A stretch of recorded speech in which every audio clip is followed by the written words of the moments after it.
बिस्मिल्लाहिर्रहमानिर्रहीम।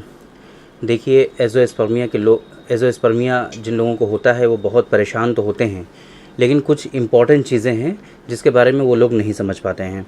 एज़ोस्पर्मिया के बारे में आज के इस वीडियो में हम 5 बहुत ही इम्पॉर्टेंट चीज़ें आप लोगों को बताएंगे कि अगर आपको एज़ोस्पर्मिया आया है या आप डायग्नोज्ड हैं विद एज़ोस्पर्मिया, तो आप लोगों को इन 5 चीज़ों के बारे में ज़रूर पता होना चाहिए।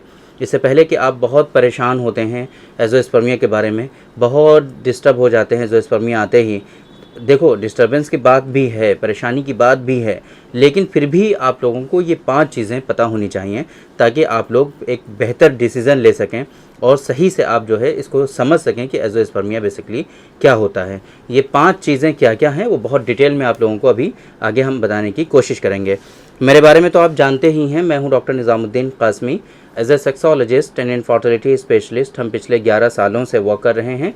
ये हमारा सेंटर सायरा हेल्थ केयर है, बाराबंकी उत्तर प्रदेश में सिचुएटेड है। हमारे यहाँ प्योर हर्बल मेडिसिन के थ्रू क्योरेबल ट्रीटमेंट देने की कोशिश की जाती है। अगर आपको सेक्सुअल डिसऑर्डर्स हैं, अगर आपको इनफर्टिलिटी है, आप ट्रीटमेंट करा करके थक चुके हैं, बेसिकली आपके ना सेक्सुअल डिसऑर्डर्स ठीक हो रहे हैं, ना ही ये इनफर्टिलिटी से रिलेटेड जो इश्यूज़ हैं वो ठीक हो रही हैं, और आपको पता भी नहीं है कि क्या करना चाहिए, कैसे इनका ट्रीटमेंट करना चाहिए, तो आप एक मरतबा हमारे सेंटर सायरा हेल्थ केयर तशरीफ़ ला सकते हैं। Saira health care Barabanki bus stop और रेलवे स्टेशन से बिल्कुल वॉकिंग डिस्टेंस पर है। आप आराम से टहलते हुए हमारे यहाँ तशरीफ़ ला सकते हैं। अगर आप दूर हैं, किसी दूसरी कंट्री में हैं, अभी आपके लिए आना तो मुमकिन नहीं है, तो ऐसी कंडीशन में आप हमसे ऑनलाइन कंसल्ट कर सकते हैं। हमारे यहाँ ऑनलाइन कंसल्टेशन की फैसिलिटी जो है बहुत ही सिस्टमिक वे में अवेलेबल है। उसके लिए बहुत ही अच्छी एक वेबसाइट हमने डेवलप की हुई है, www.sairahealthcare.com। इस वेबसाइट पर विज़िट करके आप दुनिया के किसी भी कोने से अपना अपॉइंटमेंट शेड्यूल कर सकते हैं और आप डायरेक्टली हमसे कंसल्ट कर सकते हैं। तो जिन लोगों को एज़ोस्पर्मिया होता है, तो सबसे पहले आप लोगों को ये समझना चाहिए कि एज़ोस्पर्मिया का टाइप क्या है, आपके अंदर बेसिकली एज़ोस्पर्मिया किस टाइप का है। एज़ोस्पर्मिया के मेनली 2 टाइप हो सकते हैं, जिसको हम लोग प्री ऑब्स्ट्रक्टिव एज़ोस्पर्मिया या नॉन ऑब्स्ट्रक्टिव एज़ोस्पर्मिया के नाम से जानते हैं।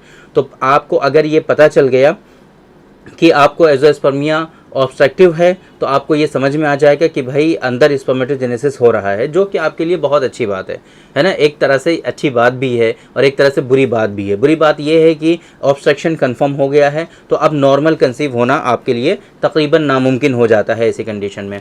तो फिर अच्छी बात यह है कि स्पर्मेटोजेनेसिस हो रहा होता है, तो आपके पास ऑप्शन अवेलेबल है कि आप IVF करा सकते हैं। तो इस तरीके से ये अच्छी बात है। तो अगर आपको ये पता चल गया कि आपको ऑब्स्ट्रक्टिव एज़ोस्पर्मिया है ना, और दूसरी बात ये कि आपको पता चल गया कि नॉन ऑब्स्ट्रक्टिव एज़ोस्पर्मिया है, तब आपके लिए एक अच्छी बात ये होती है कि अगर आप ट्रीटमेंट करेंगे और स्पर्म आ जाएंगे, तो आप जो है नॉर्मल आपकी वाइफ कंसीव हो सकती हैं। ये एक पॉसिबिलिटीज़ है। लेकिन अगर ये पता चल गया कि भाई नॉन ऑब्स्ट्रक्टिव एज़ोस्पर्मिया है, तो इसका मतलब ये भी है कि कहीं ना कहीं स्पर्मेटोजेनेसिस आपका स्टॉप भी हो चुका है, ये भी कंफर्म हो जाता है। तो ऐसी कंडीशन में स्पर्मेटोजेनेसिस को रीस्टार्ट करना ये कोई इजी खेल नहीं होता है। ये बहुत ही डेंजरस तो नहीं कहेंगे, बट डिफ़िकल्ट ज़रूर कह सकते हैं कि डिफ़िकल्ट होता है। ये काफ़ी ज़्यादा परेशान कुन होता है। इतनी आसानी से स्पर्मेटोजेनेसिस जो है वो रीस्टार्ट नहीं हुआ करता, है ना। एक बात। दूसरी बात यह कि आप लोगों को कभी भी एज़ोस्पर्मिया सिंगल टेस्ट से कंफर्म नहीं करना चाहिए। आपने एक सीमेन एनालिसिस कराया और उसमें स्पर्म काउंट आपके नील आए, तो कभी भी इस पर आपको भरोसा नहीं करना चाहिए। 1 हफ्ते के गैप के बाद फिर से आपको दूसरे लैब में सीमेन एनालिसिस रिपीट कराना चाहिए, और आप लोगों को 2 सीमेन एनालिसिस से ये कंफर्म करना चाहिए कि हाँ एग्जैक्टली आपको एज़ोस्पर्मिया है कि नहीं है। कभी भी सिंगल सीमेन एनालिसिस पे आपको जो है डिपेंडेंसी नहीं होनी चाहिए आपकी। दूसरे नंबर पे आपको जो है हार्मोनल इवैल्यूएशन कराना बहुत ज़रूरी होता है। ऐसी कंडीशन में कंफर्मेशन के लिए आपको टेस्टोस्टेरॉन टोटल कराना है, आपको LH कराना है, FSH कराना है, प्रोलैक्टिन कराना है, T2 कराना है, E2 है ना, एस्ट्राडियोल कराना है आपको। तो ये सारे इन्वेस्टिगेशंस जो हैं हार्मोन से रिलेटेड आपको ज़रूर कराने चाहिए, ताकि हार्मोनल इवैल्यूएशन हो जाए और ये चीज़ कंफर्म हो जाए कि इम्बैलेंस जो है वो कहाँ पर है। इसी तरीके से आपको स्क्रूटल अल्ट्रासाउंड जो है वो ज़रूर कराना चाहिए। स्क्रूटम अल्ट्रासाउंड जो है वो कंफर्म कि आपके टेस्टिकल्स का वॉल्यूम कितना है, टेस्टिकल्स का साइज़ कितना है, कहीं वेरिकोसील तो नहीं है, कहीं हाइड्रोसील तो नहीं है, कहीं एपिडिडायमिटिस तो नहीं है, स्पर्मेटोसील तो नहीं है। ये सारी चीज़ें आपको स्क्रोटम स्कैनिंग से कंफर्म की जा सकती हैं। तो ये इन्वेस्टिगेशंस जो हैं आपको सीमेन एनालिसिस 2 कराने हैं, हार्मोनल इवैल्यूएशन कराना है और स्क्रोटम स्कैनिंग आपको ज़रूर करानी है। इसके अलावा फिर आपको तीसरे नंबर पे अंडरलाइंग कॉजेज़ जो हैं उनको ज़रूर कंफर्म करना है, ताकि ये एक्चुअल कॉज आपका जो है वो कंफर्म हो सके और ये चीज़ बताई जा सके कि क्या सच में आपका एज़ोस्पर्मिया ठीक हो सकता है कि ठीक नहीं हो सकता है।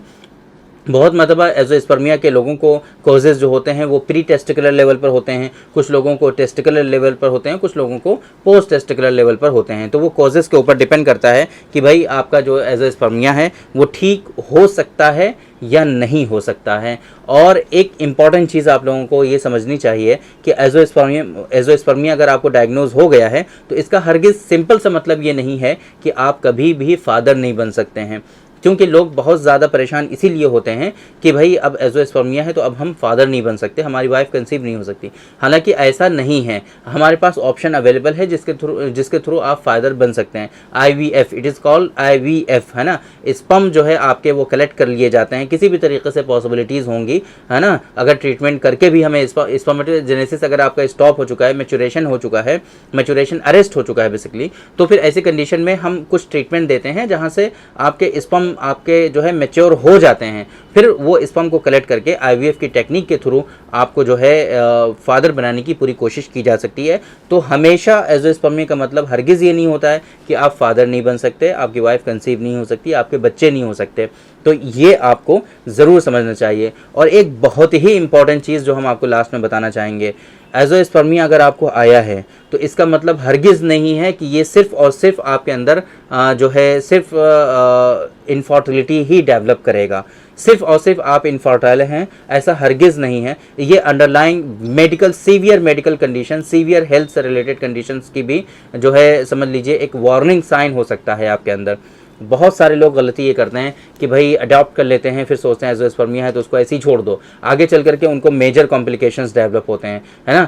तो आप लोगों को हमेशा अगर इस एज़ोस्पर्मिया है आपको तो अंडरलाइंग कॉजेज़ जब आपके कंफर्म हो जाएंगे तो ये चीज़ें कंफर्म हो जाएंगी कि आपको हार्मोनल इम्बैलेंस है ना। उस हार्मोनल इम्बैलेंस को ट्रीट करना बहुत ज़रूरी है, चाहे जाए कि आपको काउंट आए कि ना आए, स्पर्मेटोजेनेसिस हो कि ना हो, डजेंट मैटर, बट इम्बैलेंस आपको अपनी बॉडी में पाल के नहीं रखना है। क्यों? अगर इसको पाल के रखेंगे तो आपके अंदर मल्टीपल हेल्थ रिलेटेड इश्यूज़ जो हैं, कंसर्न जो हैं वो डेवलप हो सकते हैं। आपके अंदर ओस्टियोपोरोसिस हो सकता है आगे चल करके, आपके अंदर मेजर कार्डियक इश्यूज़ हो सकते हैं, आपके अंदर हाइपरटेंशन हो सकता है, आपके अंदर मेटाबॉलिक इश्यूज़ हो सकते हैं, आप जो है डायबिटीज़ मेलाइटिस के पेशेंट हो सकते हैं, ये सारे हार्मोनल इम्बैलेंस की वजह से।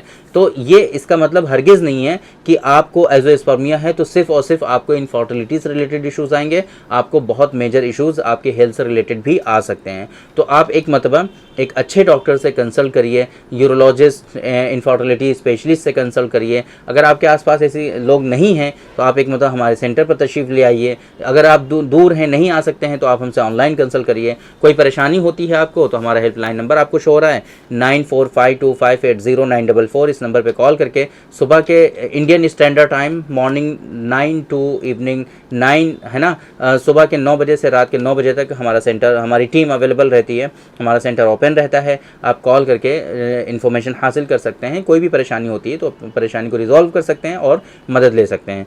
उम्मीद करते हैं कि आज के इस वीडियो में जो इन्फॉर्मेशन हमने आप लोगों को डिलीवर करने की कोशिश की है वो आप लोगों को ज़रूर समझ में आई होगी और आज के इस वीडियो से आप लोगों को ज़रूर फ़ायदा हुआ होगा। तो थैंक यू वेरी मच, बहुत बहुत शुक्रिया आपका। आज की इस वीडियो में इतना ही। इंशाल्लाह कल फिर मुलाकात होगी आपसे एक दूसरी वीडियो में, हम डिस्कस करेंगे आपसे एक दूसरे टॉपिक पर। तब तक के लिए आप हमें इजाज़त दीजिए। अस्सलाम वालेकुम।